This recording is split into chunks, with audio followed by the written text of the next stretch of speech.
휴대폰 화면이 밝게 빛나며 진동했습니다. 최부님은 엘리베이터에서 내리자마자 그 메시지를 확인했어요. 어머니, 오늘은 오지 마세요. 가족끼리만 보내고 쉬어요.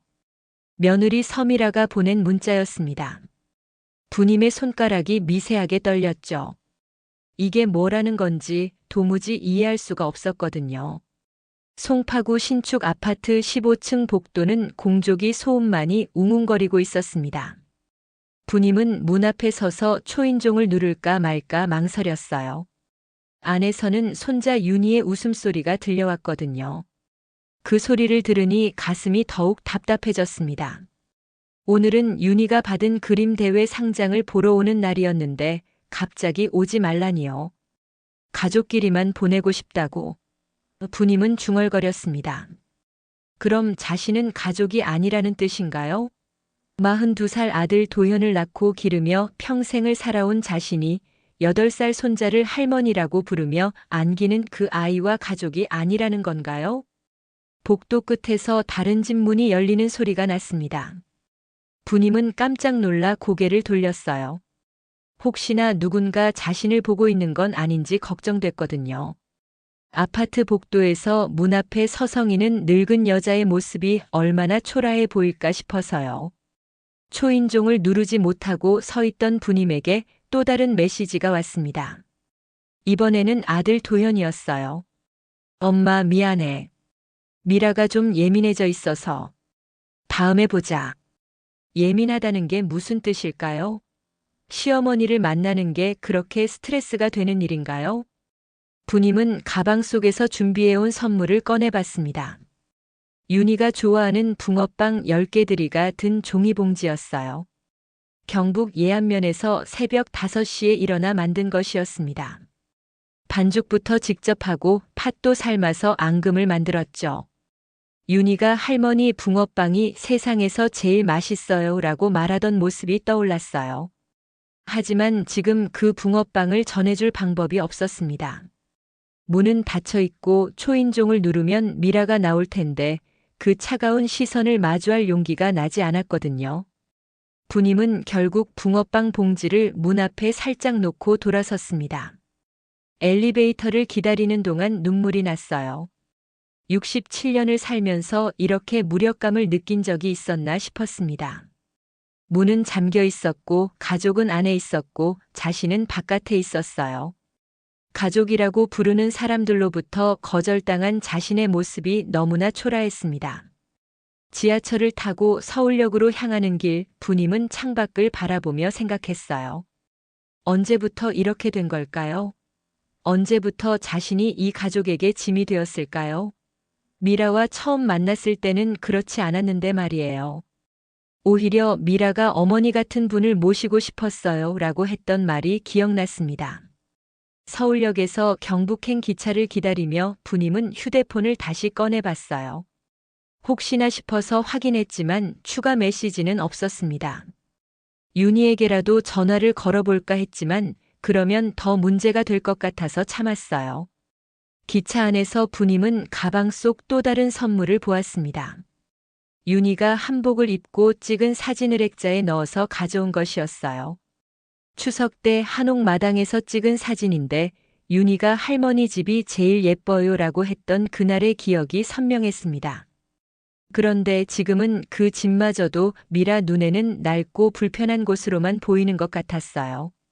오후 6시 예안면 내안마을에 도착한 부님은 한옥 대문을 열며 깊은 숨을 들이마셨습니다. 마당에 핀 국화 향기가 코끝을 스쳤어요. 서울의 매캐한 공기와는 전혀 다른 고향의 깊은 향이었죠. 이 향기를 맡으면 늘 마음이 안정되곤 했는데 오늘은 왠지 더욱 간절하게 느껴졌어요. 한옥 안으로 들어서자 김치 냉장고에서 나는 윙 하는 소리가 들렸습니다.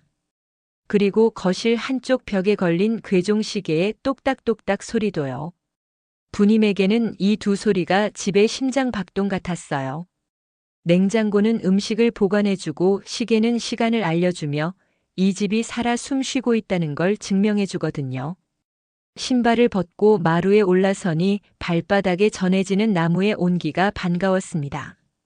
서울 아파트의 차가운 타일과는 다른 감촉이었어요. 이 마루는 35년 전 남편과 함께 손수 깔았던 것이었습니다. 당시 목수일을 배워가며 하나하나 못을 박던 남편의 모습이 떠올랐죠. 부엌으로 가서 물을 끓이려는데 휴대폰이 울렸어요. 화면을 보니 손자 윤이었습니다. 부님의 얼굴에 처음으로 미소가 번졌어요. 할머니, 어머, 우리 윤이. 왜 이렇게 늦게 전화했어? 할머니, 오늘 왜 안 왔어요? 기다렸는데.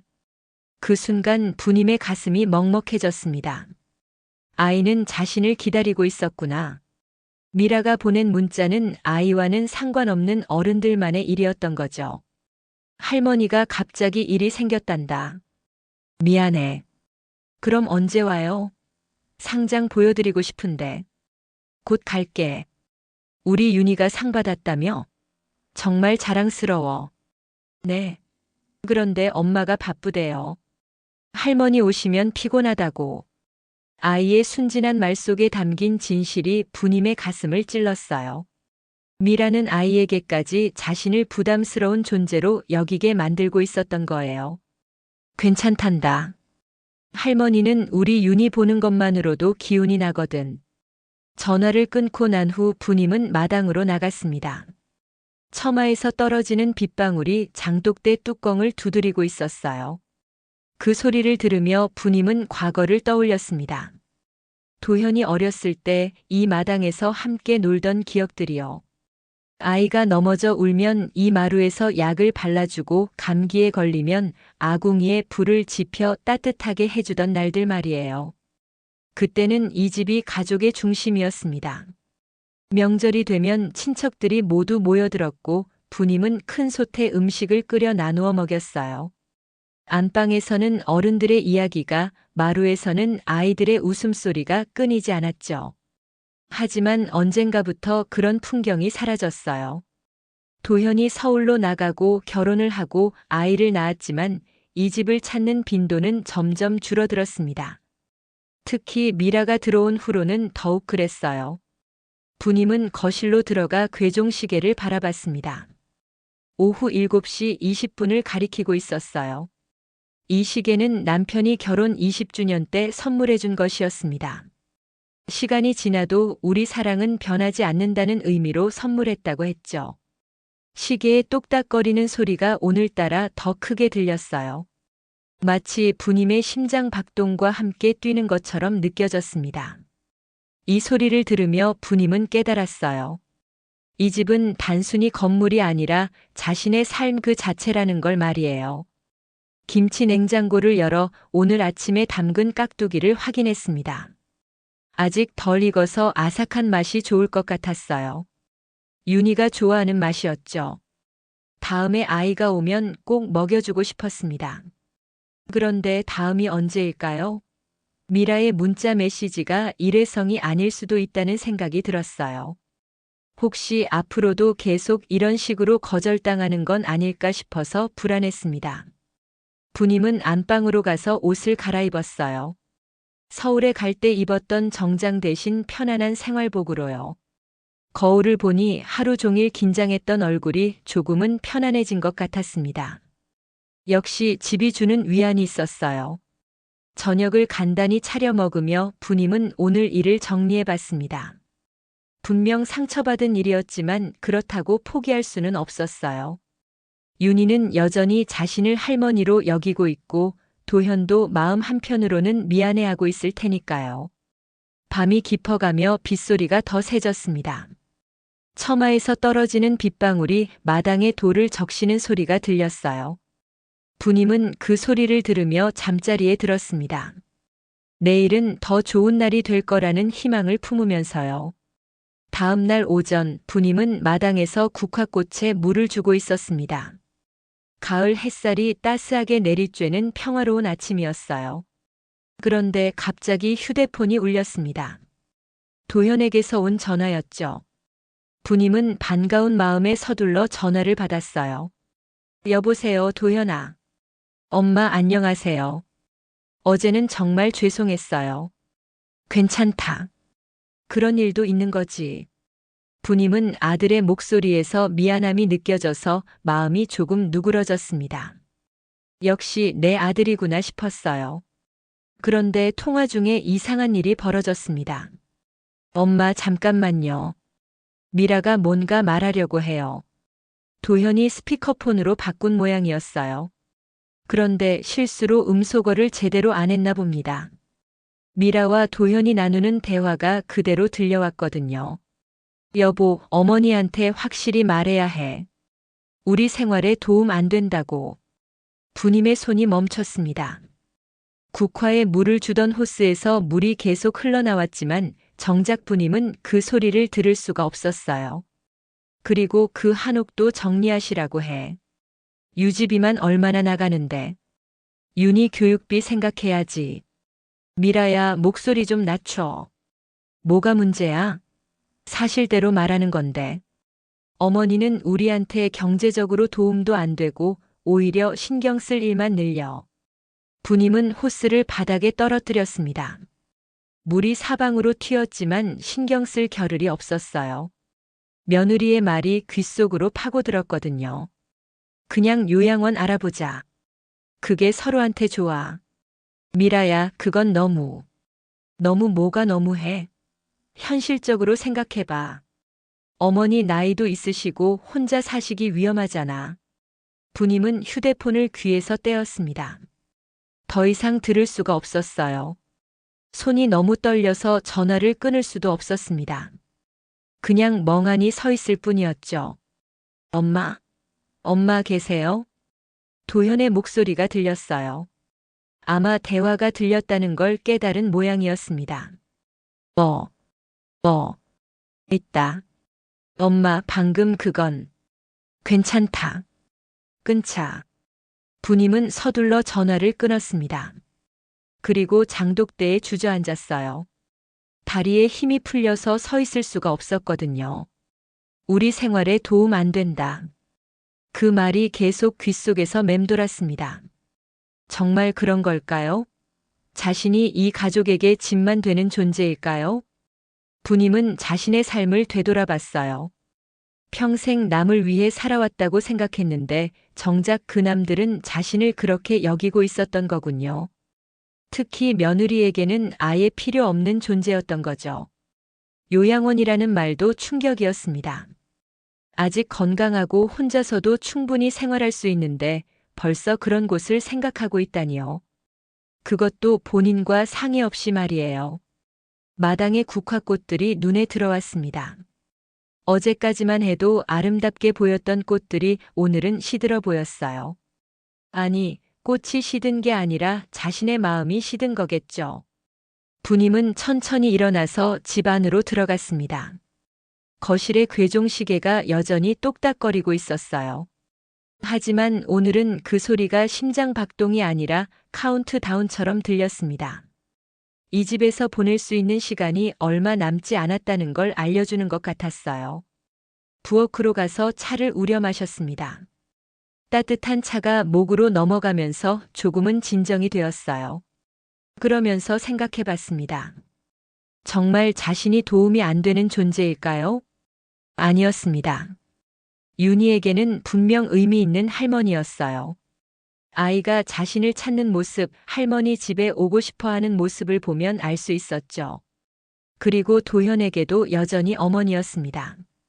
비록 미라의 영향을 받고 있지만 마음 깊은 곳에서는 자신을 생각하고 있을 거예요. 문제는 미라였습니다. 며느리는 자신을 가족이 아닌 외부인으로 여기고 있었어요. 방해가 되는 존재, 제거해야 할 대상으로 말이죠. 부님은 처음으로 경계라는 단어를 떠올렸습니다. 지금까지는 가족이니까, 며느리니까 이해하고 양보해야 한다고 생각했어요. 하지만 상대방이 자신을 가족으로 여기지 않는다면 더 이상 일방적인 양보만 할 필요는 없는 거 아닐까요? 오후가 되자 또 다른 전화가 왔습니다. 이번에는 미라였어요. 아마 아침 일을 수습하려는 모양이었죠. 어머니, 안녕하세요. 아침에 도현이 실수로 스피커폰을. 혹시 들으셨나요? 부님은 잠시 말을 멈췄습니다. 거짓말을 할까 생각도 했지만 그럴 필요가 없다고 생각했어요. 들었다. 어머니, 제가 말한 건 그런 뜻이 아니라. 무슨 뜻이든 상관없다. 이제 알았으니까. 부님의 목소리는 의외로 차분했습니다. 오히려 미라가 당황하는 것 같았어요. 어머니, 할 말 있으면 직접 만나서 하자. 전화로는 안 되겠다. 부님은 전화를 끊었습니다. 그리고 마음속으로 다짐했어요. 더 이상 당하고만 있지는 않겠다고 말이죠. 그날 밤 부님은 잠을 이룰 수가 없었습니다. 미라의 말들이 계속 머릿속을 맴돌았어요. 우리 생활에 도움 안 된다. 요양원 알아보자. 한옥 정리하시라고 해. 이런 말들이 귓속에서 떠나지 않았습니다. 새벽 5시가 되어서야 부님은 침대에서 일어났어요. 더 이상 누워있을 수가 없었거든요. 부엌에서 따뜻한 물을 끓여 차를 우리고 마당으로 나가 새벽 공기를 마셨습니다. 국화꽃에 맺힌 이슬이 아침 햇살에 반짝이고 있었어요. 그런데 문득 궁금한 게 생겼습니다. 이 집이 정말 자신의 것일까? 혹시 미라가 말하는 대로 경제적 부담만 되는 건물일까? 부님은 지금까지 남편이 물려준 집이라고만 생각하고 있었는데 정확한 법적 상황을 모르고 있었어요. 아침을 간단히 먹고 난 후 부님은 안방 장롱을 열었습니다. 맨 윗칸에 있는 서류 상자를 꺼내려고 했는데 키가 닿지 않았어요. 의자를 가져다 놓고 올라서서 겨우 상자를 내려놓을 수 있었습니다. 상자 안에는 오래된 문서들이 정리되어 있었어요. 등기부등본, 토지대장, 건축물대장 같은 것들이었죠. 남편이 살아있을 때 정리해 놓은 것들이었습니다. 하지만 글자가 너무 작아서 잘 보이지 않았어요. 부님은 서랍에서 돋보기를 찾아냈습니다. 10년 전에 바느질할 때 쓰던 것이었죠. 돋보기를 통해 문서를 자세히 살펴보니 놀라운 사실을 발견했어요. 등기부등본에는 분명히 자신의 이름이 적혀 있었습니다. 남편이 돌아가시기 전에 이미 소유권을 이전해 놓았던 거예요. 즉, 이 집과 땅은 법적으로 완전히 자신의 것이었습니다. 그뿐만 아니라 토지대장을 보니 이 땅의 가치도 만만치 않았어요. 최근 몇 년간 내암마을 일대가 관광지로 개발되면서 땅값이 상당히 올랐던 거죠. 부님은 이런 사실을 전혀 모르고 있었습니다. 문서 더미 맨 아래에서 남편이 손으로 쓴 메모를 발견했어요. 부님아, 이 집과 땅은 내 것이다. 거주할지 처분할지는 내가 결정해라. 다만 우리가 함께 살았던 추억만큼은 잊지 말아다오. 날짜를 보니 남편이 돌아가시기 한 달 전에 쓴 것 같았어요. 부님의 눈에 눈물이 맺혔습니다. 남편은 자신이 혼자 남겨질 것을 알고 미리 이렇게 준비해 놓았던 거군요. 그리고 결정권을 온전히 자신에게 맡겼던 거예요. 돋보기를 통해 문서들을 하나하나 읽어보니 새로운 사실들이 계속 나왔습니다. 이 집은 단순한 낡은 한옥이 아니라 문화재적 가치도 있었어요. 조선 후기에 지어진 것으로 전통 건축 양식이 잘 보존되어 있다는 평가를 받고 있었습니다. 또한 매년 받는 농업소득도 있었어요. 집 뒤편의 작은 밭에서 나는 수확물을 판매한 수익이었죠. 비록 큰 돈은 아니지만 생활비에 보탬이 되는 정도는 되었습니다. 부님은 이 모든 정보를 정리해서 공책에 적었어요. 내가 몰랐던 우리 집의 진실이라는 제목으로 말이죠. 그러면서 깨달았습니다. 자신이 지금까지 너무 무지했다는 걸요. 법적 권리도 모르고 재산 가치도 모르고 그저 눈치만 보며 살아왔던 거예요. 점심시간이 되어 이웃집 김영분이 찾아왔습니다. 영분은 부님보다 3살 많은 70살인데 마을에서 가장 믿을 만한 친구였어요. 부님아, 얼굴이 왜 그래? 무슨 일 있나? 부님은 영분에게 지난 이틀간 있었던 일들을 털어놓았어요. 며느리의 문자 메시지부터 스피커폰으로 들은 대화까지 모든 걸 말했습니다. 어머, 그 며느리가 그런 말을 했다고. 요양원까지. 응. 나도 충격이었어. 영부는 부님이 찾아낸 문서들을 함께 살펴봤어요. 영분의 남편이 예전에 부동산 중개업을 했었거든요. 분임아, 이거 봐. 내 집 땅값이 생각보다 많이 올랐네. 그리고 이 건물도 문화재 가치가 있다고 나와 있고. 그래? 나는 그냥 낡은 집인 줄만 알았는데. 아니야. 요즘 한옥 펜션이나 체험관으로 운영하면 수익도 좋아. 내가 생각하는 것보다 훨씬 가치 있는 재산이야. 영분의 말을 듣고 나니 부님의 마음이 달라졌어요. 자신이 가진 게 생각보다 많다는 걸 깨달았거든요. 그리고 이 모든 걸 스스로 결정할 권리가 있다는 것도요. 영분아, 법적인 조언을 받으려면 어떻게 해야 할까? 면사무소에 가면 무료 법률 상담을 받을 수 있어. 아니면 이장님께 여쭤봐도 되고. 부님은 결심했습니다. 더 이상 감정에만 휘둘리지 않고 정확한 정보를 바탕으로 대응하겠다고 말이에요. 오후에 박만석 이장을 찾아갔습니다. 만석이는 66살로 마을 일을 15년째 맡고 있는 베테랑이었어요. 이장님, 상담 좀 받을 수 있을까요? 물론이지. 무슨 일인가? 부님은 이장에게도 상황을 설명했어요. 이장은 문서들을 꼼꼼히 살펴본 후 조언해 주었습니다. 부님 씨, 이건 명백히 당신 재산이야. 아무도 함부로 처분하라고 강요할 수 없어. 그리고 요양원 입소도 본인 의사가 가장 중요하고. 그럼 어떻게 대응하는 게 좋을까요? 일단 의사표시를 분명히 해야 해. 감정적으로 접근하지 말고 법적 근거를 바탕으로 차분하게 말이야. 이장은 구체적인 방법도 알려주었어요. 먼저 자신의 입장을 정리해서 문서로 만들고 가족 회의를 통해 명확하게 전달하라는 것이었습니다. 집으로 돌아온 부님은 돋보기를 다시 꺼내 들었어요. 이번에는 문서를 읽기 위해서가 아니라 자신의 입장을 정리하기 위해서였습니다. 작은 글씨로 빼곡하게 적힌 계획서를 만들어야 했거든요. 그날 밤 부님은 오랜만에 깊은 잠에 들 수 있었어요. 이제 무엇을 해야 할지 분명해졌거든요. 일주일 후 부님은 서울로 향하는 기차에 몸을 맡겼습니다. 오늘은 손자 윤희의 학예회가 있는 날이었어요. 아이가 직접 전화해서 할머니 꼭 와주세요. 제가 주인공 역할을 해요라고 말했거든요. 그 목소리가 너무 간절해서 거절할 수가 없었습니다. 가방 안에는 지난 일주일 동안 준비한 것들이 들어 있었어요. 윤희가 좋아하는 호두과자와 전통차, 그리고 아이의 무대 의상을 위해 직접 만든 한복 장신구까지요. 부님은 손자만큼은 실망시키고 싶지 않았습니다. 오후 2시 윤희가 다니는 초등학교에 도착했어요. 강당은 이미 학부모들로 가득 차 있었습니다. 부님은 뒤쪽 자리를 찾아 앉았어요. 무대 위에서 리허설을 하는 아이들이 보였는데 그 중에서 윤희를 찾는 재미가 쏠쏠했습니다. 어머니. 뒤에서 누군가 부르는 소리에 돌아보니 도현이었어요. 그 옆에는 미라도 있었습니다. 미라는 예의상 인사는 했지만 표정이 그리 밝지 않았어요. 어머니 오셨군요. 윤희가 와달라고 해서 왔다. 아, 네.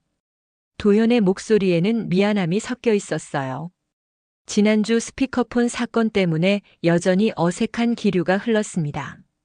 학예회가 시작되고 윤희가 무대에 올랐을 때 부님의 얼굴에는 환한 미소가 번졌어요. 아이가 정말 멋지게 연기를 하고 있었거든요. 손자가 대사를 할 때마다 부님은 가슴이 뿌듯했습니다. 우리 윤희 정말 잘하네. 부님이 중얼거리자 옆에 앉은 다른 학부모가 미소를 지으며 말했어요. 손자분이신가요? 정말 연기를 잘하네요.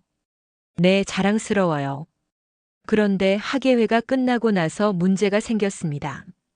강당 로비에서 인사를 나누는 시간이었는데 미라가 갑자기 목소리를 높였거든요.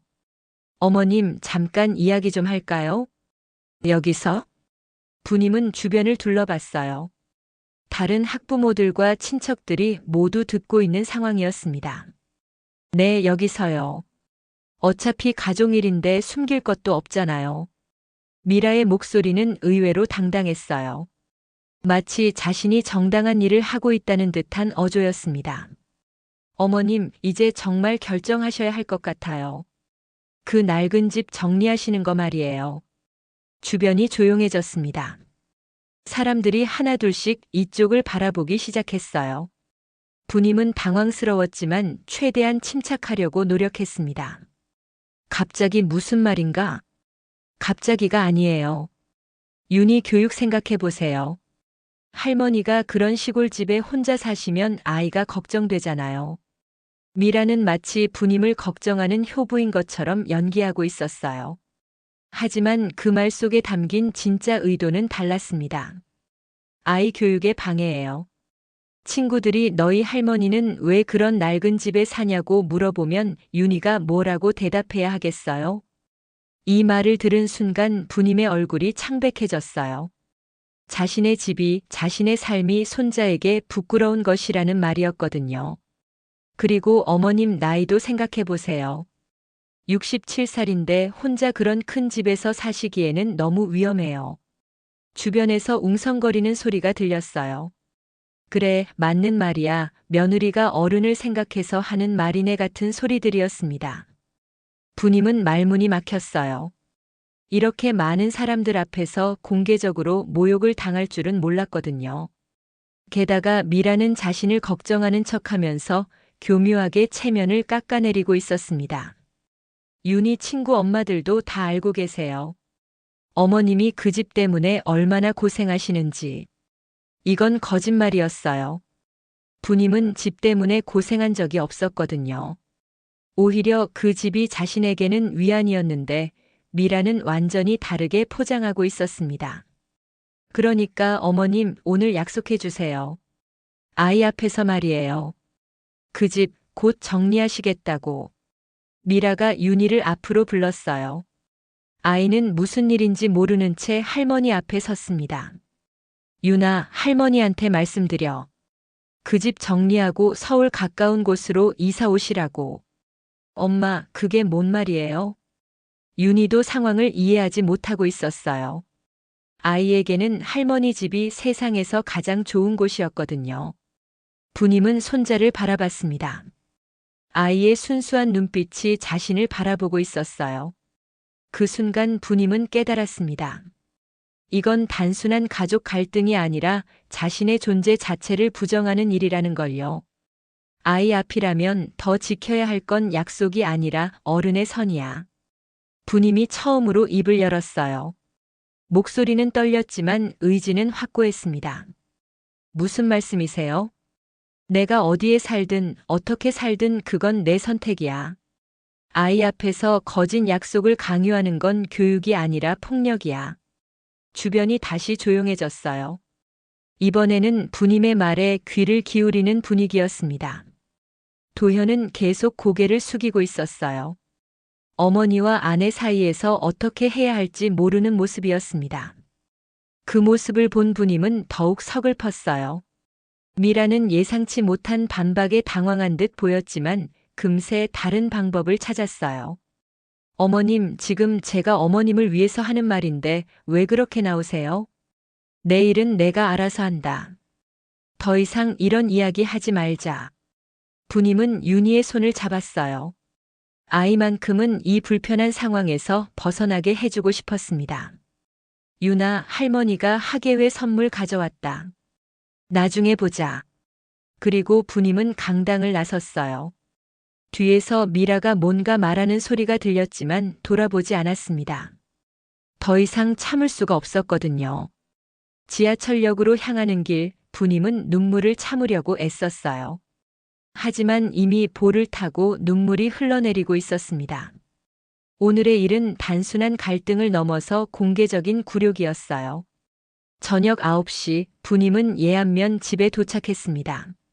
하루 종일 긴장했던 몸과 마음이 한꺼번에 풀어지면서 현관문을 열기조차 힘들었어요. 열쇠를 몇 번이나 떨어뜨렸는지 모릅니다. 집안은 고요했어요. 김치 냉장고의 윙 소리와 괴종시계의 똑딱 소리만이 부님을 맞이했습니다.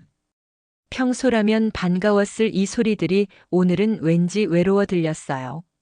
신발을 벗고 마루에 올라서니 다리가 후들거렸습니다. 부님은 거실 바닥에 그대로 주저앉았어요. 오늘 강당에서 일어난 일들이 파노라마처럼 떠올랐습니다. 아이 교육에 방해예요. 미라의 그 말이 계속 귓속에서 맴돌았어요. 정말 자신이 손자에게 부끄러운 할머니일까요? 낡은 집에 사는 게 그렇게 창피한 일일까요? 부님은 천천히 일어나서 부엌으로 갔습니다. 물도 마시고 싶지 않았지만 그냥 앉아있기엔 너무 답답했거든요. 싱크대에 기대어 서서 창밖을 바라봤어요. 마당의 국화꽃들이 달빛에 희미하게 보였습니다. 윤희 친구 엄마들도 다 알고 계세요. 이 말도 마음에 깊은 상처를 남겼어요. 자신이 모르는 사이에 이미 많은 사람들이 자신을 동정의 대상으로 여기고 있었던 걸까요? 김치 냉장고 앞에 서서 문을 열었습니다. 차가운 공기가 얼굴에 닿았어요. 안에는 며칠 전에 담근 김치와 밑반찬들이 정갈하게 정리되어 있었습니다. 이 모든 것들이 자신의 손으로 만든 것들이었어요. 냉장고 문을 닫았다가 다시 열었습니다. 그리고 또 닫았다가 열었어요. 별다른 목적 없이 그냥 반복하고 있었는데 그 소리가 유독 크게 들렸습니다.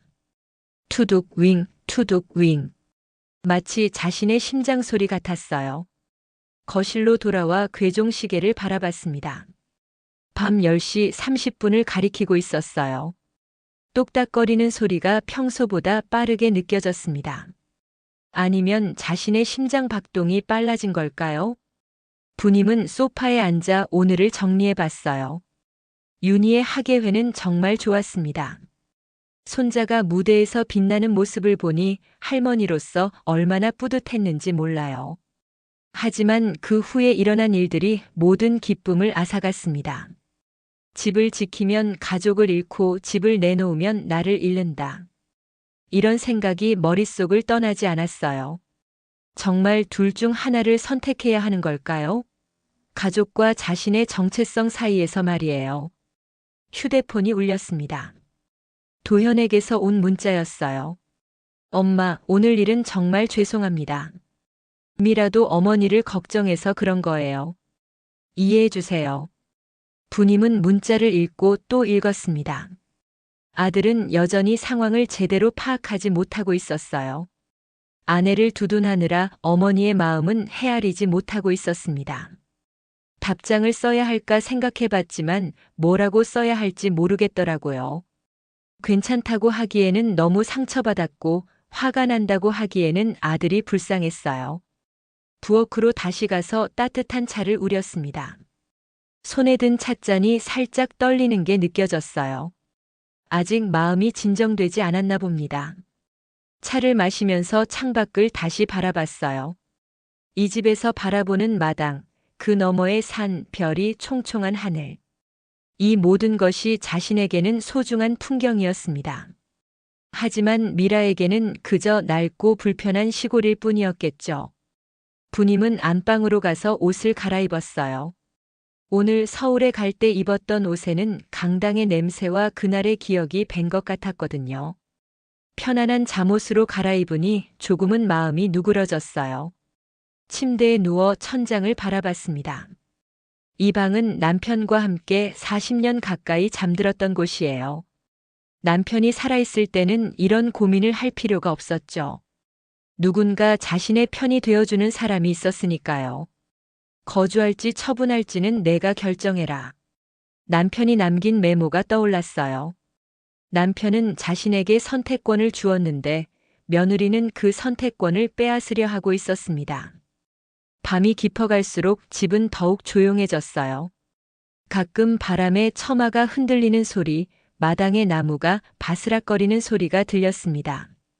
이런 소리들이 자신에게는 자장가 같았는데 도시에서 자란 미라에게는 무서운 소리일 수도 있겠구나 싶었어요. 그렇다고 해서 자신이 틀린 건 아니잖아요. 사람마다 좋아하는 환경이 다를 수 있는 거 아닌가요? 왜 미라의 기준에 자신이 맞춰야 하는 걸까요? 부님은 일어나서 다시 거실로 나갔어요. 김치 냉장고 앞에 서서 또 문을 열었습니다. 이번에는 안에서 우유를 꺼내 마셨어요. 차가운 우유가 목으로 넘어가면서 정신이 조금 맑아졌습니다. 괴종시계가 자정을 알렸어요. 12번의 종소리가 고요한 집안에 울려 퍼졌습니다. 새로운 하루가 시작되는 순간이었어요. 부님은 마음속으로 다짐했습니다. 더 이상 당하고만 있지 않겠다고. 감정에 휘둘리지 말고 냉정하게 대응하겠다고. 이 집은 자신의 것이고 자신의 인생도 자신이 결정할 권리가 있다고 말이에요. 그날 밤 부님은 오랜만에 깊은 잠에 들었어요. 마음의 결정이 서니 오히려 평안해진 것 같았습니다. 내일부터는 달라질 거라는 확신과 함께요. 다음 날 새벽 부님은 평소보다 일찍 잠에서 깼습니다. 창밖을 보니 밤사이 눈이 내렸더라고요. 마당이 하얗게 덮여 있었어요. 올해 첫눈이었습니다. 눈 덮인 국화꽃들이 마치 하얀 모자를 쓴 것처럼 귀여워 보였어요. 부님은 따뜻한 차를 한 잔 마시고 외투를 입었습니다. 마당에 쌓인 눈을 치워야 했거든요. 하지만 막상 빗자루를 들고 나가보니 생각보다 눈이 많이 쌓여 있었어요. 혼자서 다 치우기에는 버거울 것 같았습니다. 그런데 빗자루로 눈을 쓸어내는 일이 묘하게 마음을 진정시켜 주었어요. 어제의 답답함이 눈과 함께 쓸려나가는 기분이었습니다. 쓸고 또 쓸면서 부님은 마음을 정리할 수 있었어요. 부님아. 뒤에서 부르는 소리에 돌아보니 이웃집 김영분이 보온병을 들고 오고 있었어요. 영분도 새벽부터 일어나 자기 집 눈을 치우다가 부님이 혼자 고생하는 걸 봤나 봅니다. 어머 영분아. 이렇게 일찍 뭐 하러 왔어? 보온병에 따뜻한 보리차 끓여왔어. 눈 치우느라 고생이 많네. 영분은 보온병 뚜껑에 보리차를 따라 부님에게 건넸어요. 김이 모락모락 나는 차를 마시니 몸이 금세 따뜻해졌습니다. 고마워. 혼자 하려니까 힘드네. 같이 하자. 나도 심심했거든. 두 사람은 나란히 서서 마당에 눈을 치웠어요. 영분이 있으니 일이 훨씬 수월해졌습니다. 그리고 무엇보다 혼자가 아니라는 게 든든했어요. 부님아, 어제 서울 다녀왔다며? 어땠어? 영분은 부님의 표정을 살피며 조심스럽게 물었어요. 부님은 어제 있었던 일을 간략하게 이야기했습니다. 어머나 그 며느리가 사람들 앞에서 그런 말을 했다고. 응. 나도 당황스러웠어. 참 몰상식하네. 아무리 가족이라도 그렇지 공개적으로 그런 말을 하다니. 영분의 공감 어린 반응이 부님에게는 큰 위로가 되었어요. 혹시 자신이 너무 예민하게 받아들인 건 아닌가 싶었는데 영분도 같은 생각이니까 안심이 되었습니다. 그런데 부님아, 넌 어떻게 할 생각이야? 모르겠어. 아직 정리가 안 됐어. 내 생각에는 너무 참지만 말고 내 입장을 분명히 해야 할 것 같은데. 두 사람이 이야기하고 있는데 박만석 이장이 나타났어요. 이장도 마을을 돌면서 혹시 도움이 필요한 집이 있나 확인하고 있었던 모양입니다. 부님씨. 영분씨도 계시네. 일찍부터 고생이 많아. 이장님 안녕하세요. 만석이는 부님의 상황을 들어보더니 구체적인 조언을 해주었어요. 부님씨, 제가 보기에는 가족회의를 한번 제대로 해야 할 것 같은데. 하지만 감정적으로 접근하면 안 되고 차분하게 해야 해. 어떻게요? 일단 당신 입장을 문서로 정리해서 전달하는 거야. 그리고 조건을 제시하는 거지. 이장은 손자 윤희의 정기적인 방문을 조건으로 내세우라고 조언했어요. 아이만큼은 할머니와의 관계를 유지할 수 있도록 하자는 것이었습니다. 월 한 번 정도 윤희가 여기 놀러 올 수 있게 하고 대신 당신도 서울 방문은 사전에 합의해서 하는 거야. 그게 가능할까요? 해봐야지. 아무것도 안 하면 계속 당하기만 할 거야. 영분도 맞장구를 쳤어요. 맞아. 이장님 말이 옳아. 너무 일방적으로 끌려가지 말고 내 조건도 내세워봐. 눈 치우기가 끝나고 나니 마당이 깔끔해졌어요. 그리고 부님의 마음도 어제보다 훨씬 정리된 느낌이었습니다. 혼자가 아니라는 것, 자신을 이해해주는 사람들이 있다는 것이 큰 힘이 되었어요. 영분과 이장이 돌아간 후 부님은 집 안으로 들어가 종이와 펜을 꺼냈습니다. 이장이 말한 대로 자신의 입장을 문서로 정리해 보기로 한 거예요. 최부님의 입장 정리서라는 제목으로 시작해서 차근차근 적어 나갔습니다. 첫째, 이 집과 땅은 법적으로 자신의 소유이며 처분 여부는 본인이 결정한다. 둘째, 거주지 변경이나 요양원 입소는 본인의 의사에 따라 결정한다. 셋째, 손자 윤희와의 관계는 지속적으로 유지한다. 넷째, 가족 간의 대화는 상호 존중을 바탕으로 한다. 적으면서 보니 자신이 요구하는 것들이 그리 무리한 게 아니었어요. 지극히 당연한 권리들이었습니다. 그리고 구체적인 제안도 적었어요. 마이너스 손자 윤희의 월 1회 방문 주말 하루. 마이너스 부님의 서울 방문은 사전 합의 후 결정. 마이너스 집 관련 논의는 더 이상 하지 않음. 마이너스 공개적인 장소에서의 개인적 문제 제기 금지. 글을 다 쓰고 나니 마음이 한결 가벼워졌어요. 이제 무엇을 해야 할지 분명해졌거든요. 부님은 봉투에 편지를 넣고 도현에게 보낼 준비를 했습니다. 하지만 우편으로 보내기보다는 직접 만나서 전달하는 게 좋겠다 싶었어요. 이런 중요한 이야기는 얼굴을 보고 해야 진심이 전달될 테니까요. 오후에 도현에게 전화를 걸었습니다. 도현아, 엄마야. 네, 엄마. 어제는 정말. 어제 일은 됐고 우리 한번 만나서 이야기하자. 만나서요? 응. 너희 집 말고 여기로 와. 미라도 같이. 엄마, 무슨 일이세요? 큰일 아니야. 그냥 정리할 게 있어서.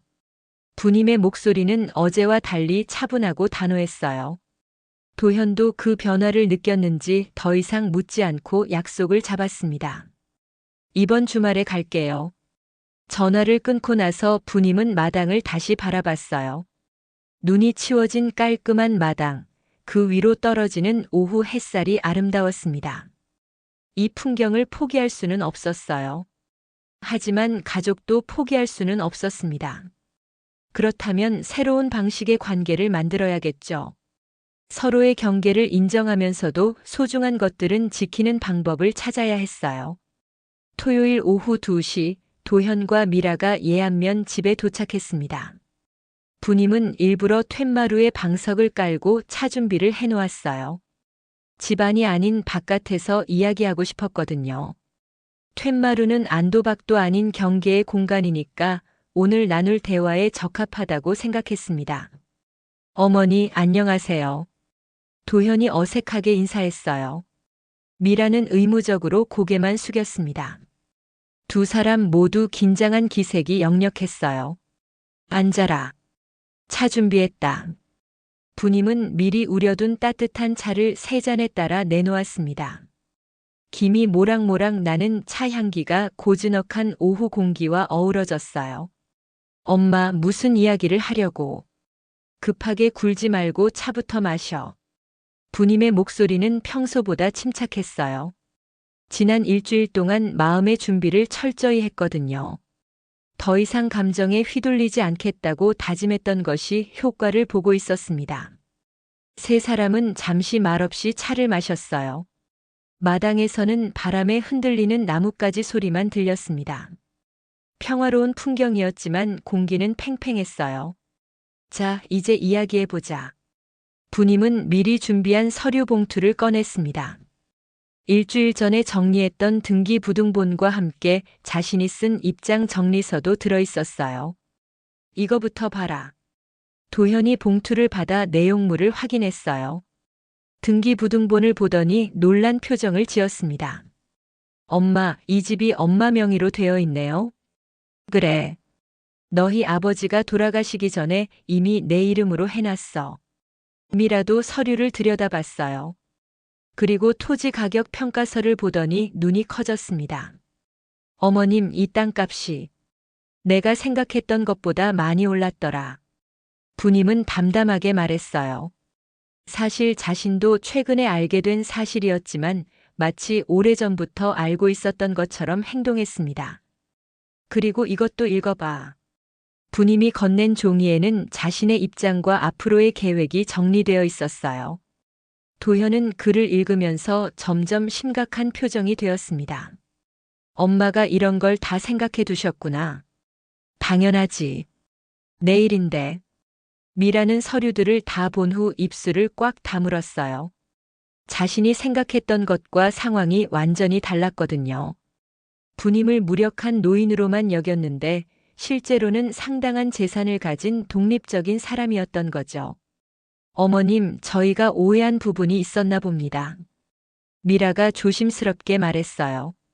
하지만 부님은 더 이상 그런 형식적인 사과에 넘어갈 생각이 없었습니다. 오해가 아니라 무시였어. 내가 무능력한 사람인 줄 알고. 그런 게 아니라. 그런 거 맞아. 지난주 학교에서 한 말들 다 들었어. 내가 문제고 내 집이 문제고 내 존재 자체가 방해라고 했잖아. 부님의 목소리에 힘이 실렸어요. 하지만 화를 내는 것이 아니라 사실을 차분히 전달하는 톤이었습니다. 도현은 고개를 숙였어요. 어머니 앞에서 아내를 감싸기도 어렵고 그렇다고 아내를 비난하기도 어려운 상황이었거든요. 엄마, 죄송해요. 사과는 됐고 이제 앞으로 어떻게 할 건지 정하자. 부님은 자신이 정리한 조건들을 하나씩 설명했어요. 첫째, 이 집과 땅 처분 이야기는 더 이상 하지 말자. 내가 살고 싶을 때까지 여기서 살 거야. 미라가 입을 열려고 했지만 부님이 손을 들어 제지했어요. 둘째, 윤희는 한 달에 한 번씩 여기 놀러 와도 되게 해줘. 아이는 할머니가 필요해. 그건. 셋째, 내가 서울에 갈 때는 미리 연락해서 약속을 잡자. 갑자기 가서 서로 불편하게 만들고 싶지 않아. 부님의 조건들은 합리적이었어요. 무리한 요구가 하나도 없었습니다. 넷째, 가족끼리 이야기할 때 서로 존중하자. 공개적인 장소에서 개인 문제를 들먹이는 건 이제 그만하고. 이 말을 들은 미라의 얼굴이 빨개졌어요. 지난주 학교에서 있었던 일을 정확히 짚고 있었거든요. 어머님 말씀이 맞습니다. 도현이 먼저 고개를 끄덕였어요. 그리고 미라를 쳐다봤습니다. 미라야, 엄마 말씀이 틀린 게 없잖아. 미라는 한동안 말이 없었어요. 자신의 계획이 완전히 틀어진 상황이었거든요. 하지만 지금 와서 반대할 수도 없었습니다. 부님의 조건들이 너무 합리적이었어요. 알겠습니다. 미라가 마지못해 대답했어요. 그럼 이제 좋은 이야기를 해보자. 부님은 미소를 지으며 분위기를 바꿨어요. 윤희 다음 주에 생일이지? 뭘 좋아하는지 물어보고 선물 준비할게. 엄마가 직접 만든 붕어빵을 제일 좋아해요. 도현이 대답했어요. 그제서야 표정이 조금 밝아졌습니다. 그럼 붕어빵 기계 새로 사서 많이 만들어줘야겠네. 그리고 엄마 윤희가 할머니 집에 놀러와서 하루 자고 가고 싶대요. 그래. 방도 따뜻하게 데워놓고 맛있는 것도 많이 준비해둘게. 이제 대화는 자연스러워졌어요. 가족다운 이야기들이 오갔습니다. 해가 기울어갈 때쯤 미라가 입을 열었어요. 어머님, 제가 그동안 신뢰를 많이 했습니다. 됐어. 이제 서로 이해했으니까. 앞으로는 어머님 뜻을 존중하겠습니다. 미라의 사과는 진심으로 들렸어요. 비록 마지못해 한 것일 수도 있지만 적어도 부님의 위치를 인정한다는 의미였거든요. 나도 너희 생활에 무리가 되지 않게 조심할게. 부님도 한 걸음 양보했어요. 일방적으로 자신의 주장만 관철시키려는 게 아니라 서로 배려하는 관계를 만들고 싶었거든요. 도현과 미라가 돌아갈 시간이 되자 부님은 미리 준비한 반찬들을 포장해 주었어요. 윤희한테 줘. 할머니가 보고 싶다고 전해. 네, 엄마. 다음 주말에 윤희 데리고 올게요. 그래. 기다리고 있을게. 차가 멀어져 가는 걸 보며 부님은 툇마루에 그대로 앉아 있었어요. 오늘의 대화가 완벽하지는 않았지만 적어도 시작은 했다는 생각이 들었습니다. 괴종시계에 똑딱거리는 소리가 들렸어요. 이제 그 소리가 다시 안정적으로 느껴졌습니다. 심장 박동처럼 꾸준하고 든든하게 말이에요. 김치 냉장고에서도 평소의 윙 소리가 들려왔어요. 이 집의 심장들이 다시 정상적으로 뛰고 있었습니다. 부님은 마당의 국화꽃을 바라봤어요. 며칠 전 눈에 맞았던 꽃들이 다시 고개를 들고 있었습니다. 꽃도 사람도 힘든 시간을 견뎌내면 다시 일어설 수 있는 거군요. 저녁 무렵 윤희에게서 전화가 왔어요. 할머니. 어머, 우리 윤희. 오늘 아빠 엄마 만났단다. 할머니 집에 놀러 가도 된다고 했어요. 정말 기뻐요. 아이의 기쁜 목소리를 들으니 부님도 마음이 따뜻해졌어요. 이 모든 것이 윤희를 위한 일이었거든요. 할머니도 기뻐. 많이 놀아주고 맛있는 것도 많이 해줄게. 할머니 사랑해요. 할머니도 우리 윤희 사랑해. 전화를 끊고 나서 부님은 집안을 둘러봤어요. 이 집은 이제 자신만의 공간이 아니라 손자와 함께 만들어갈 추억의 공간이 될 것 같았습니다. 그날 밤 부님은 오랜만에 마음 편히 잠자리에 들 수 있었어요. 집은 자신을 지켜주었고 자신도 집을 지켜냈으니까요. 그리고 무엇보다 가족과의 관계에서 새로운 경계를 만들어냈으니까요. 괴종시계의 똑딱거리는 소리가 자장가처럼 들렸습니다. 이제 그 소리는 카운트다운이 아니라 새로운 시작을 알리는 북소리 같았어요. 아이의 웃음소리가 다시 이 집에 울려 퍼질 날을 생각하며 부님은 깊은 잠에 빠져들었습니다.